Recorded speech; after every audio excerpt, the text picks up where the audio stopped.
welcome to Soup Talk Recipes. As you all know, naturally tender cuts of meat tend to be more expensive.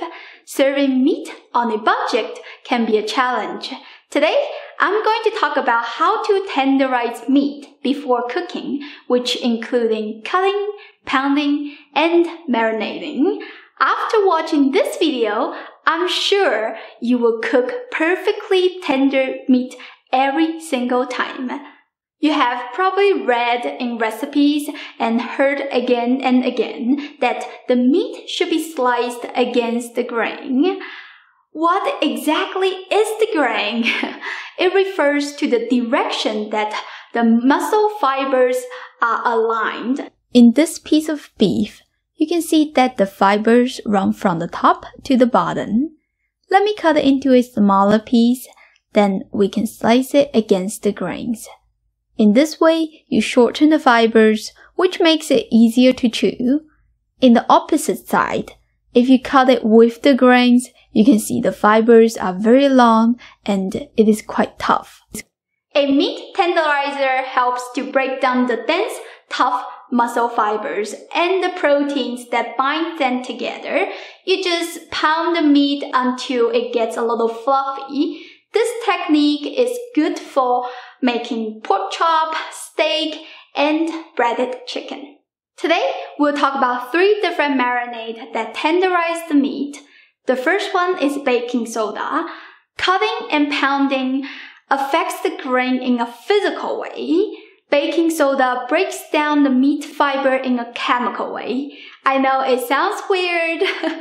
In fact, I have been using baking soda in many of my videos and it does an amazing job. It alkalizes the meat protein, makes them hard to bound together, which keeps the meat tender while cooking. If it's a large piece of meat that you tend to grill or pan-sear, sprinkle a generous amount of baking soda on the surface, rub it nicely, do it on both sides. Let it sit in the fridge for 3 to 5 hours. Rinse the meat several times to remove all the baking soda. If you don't rinse the baking soda off, the meat will have a weird taste. I don't use this method often because I don't eat steak that much, and it is quite time-consuming to do this. Anyway, wipe the water with a paper towel, then you can cook the meat however you want. If you want to marinate some smaller meat pieces, just add some baking soda directly into the meat with other seasonings. Let it sit for at least 20 minutes before cooking. One important note is that over-adding baking soda brings a weird, bitter taste. I would suggest no more than half teaspoon of baking soda per pound of meat. If you use baking soda in the marinade, it is better not to use anything sour like vinegar, lime juice, because the baking soda will react with the acid and lose the effect.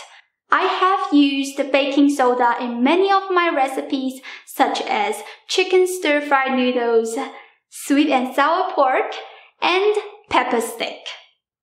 Next marinade is called velveting. It's a technique in Chinese cuisine for preserving the moisture of the meat while cooking. It is Chinese restaurants' secret. They use it to create that juicy, velvety texture of meat.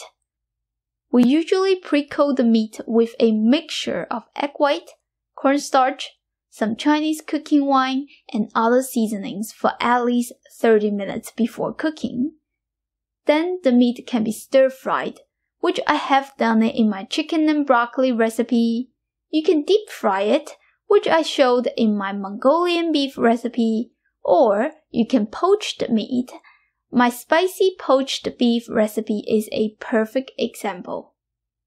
What the velveting mixture does is that it protects the meat fibers, preventing them from seizing up, which leads to a juicy, tender meat.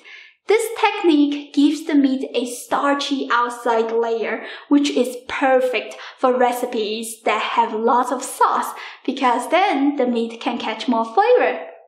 Some fruits also have the ability to tenderize the meat. It needs to be freshly ground puree or juice. Long-life commercial fruit product does not work. Using fruit puree or juice as a meat tenderizer adds some freshness and fruity taste to the dish, which is what a lot of people love about. Here is how I do it. Marinate the meat with whatever seasonings and spices you like, then adding some freshly squeezed orange juice. Mix it for 5 to 8 minutes.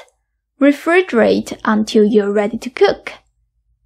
If you use papaya or pineapple puree, just rub it on both sides of the meat. Leave it at room temperature. Unlike the acid in the pineapple juice, papaya uses an enzyme called papain to tenderize the meat, which works better at room temperature or even a little bit above the room temperature. Okay, those are all the tips that I have for tenderizing meat. I'm sure there are many other ways. If you know anything that I didn't mention, leave me a comment down below the video so we can all learn. I hope this video inspired you, and if it did, thumbs up please! Don't forget to take a look of my channel. I'm sure you will find out how to make your favorite Chinese food. New videos come out every Wednesday, and I'll see you next time. Bye!